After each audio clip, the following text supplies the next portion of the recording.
Top 3 bands Nikki Sixx hated.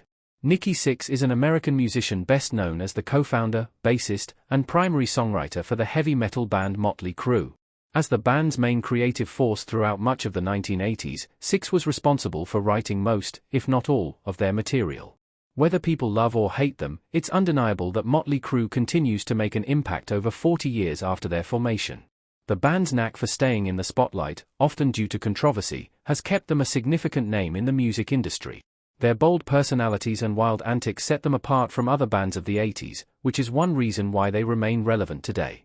Although Sixx rose to fame with Mötley Crüe, he was also involved with influential glam bands in the 70s, such as Sister and Brides of Destruction. As the driving force behind Mötley Crüe, Sixx played a key role in shaping the 80s glam metal scene with hits like Dr. Feelgood and Kickstart My Heart.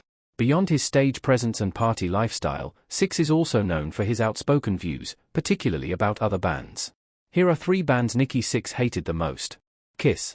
Kiss is a legendary band that has had a significant impact on hard rock and heavy metal, creating some of the most iconic and memorable riffs in the genre.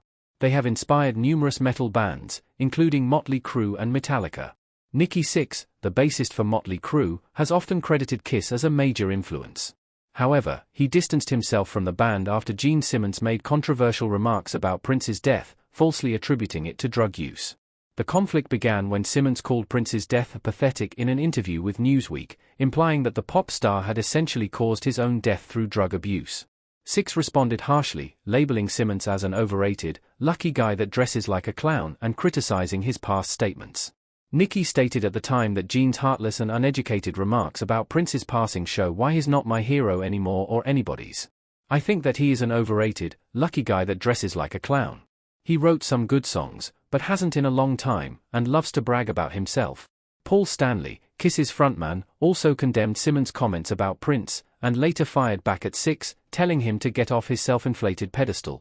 Pearl Jam. Nikki Sixx from Mötley Crüe felt offended when Pearl Jam's Eddie Vedder expressed his dislike for his band. In a recent interview with the New York Times Sunday magazine, Vedder shared his distaste for 1980s hair metal, a genre Mötley Crüe is known for. The metal bands I despised. Girl and Mötley Crüe. I hated it. I hated how it made the women look. It felt so vacuous. Sixx responded to Vedder's comments with a jab of his own. Sixx tweeted, "It made me laugh today reading how much the singer of Pearl Jam hated Mötley Crüe. Now, considering they're one of the most boring bands in history, it's kind of a compliment, isn't it?" Sixx later commented that he didn't understand why Vedder felt the need to criticize his band. Poison. Poison is a glam metal band originating from Mechanicsburg. During the 1980s glam metal era, rivalries were common, and Nikki Sixx of Mötley Crüe was never shy about criticizing other bands vying for attention. One of his targets was Poison, fronted by Bret Michaels. Sixx accused them of being too pop and prioritizing image over substance. In an interview, Sixx was asked if it was fair for Mötley Crüe to be grouped with bands like Poison and Warrant. He made it clear that he thought those bands lacked the same depth. Recently, in a Kerrang! Interview, Sixx discussed how the rise of grunge impacted the glam scene. He argued that bands like Nirvana and Pearl Jam didn't destroy the glam metal bands, I think that they killed themselves.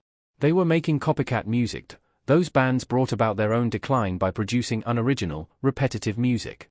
Sixx explained that all great bands go through ups and downs, starting at the bottom, reaching the peak, and eventually descending.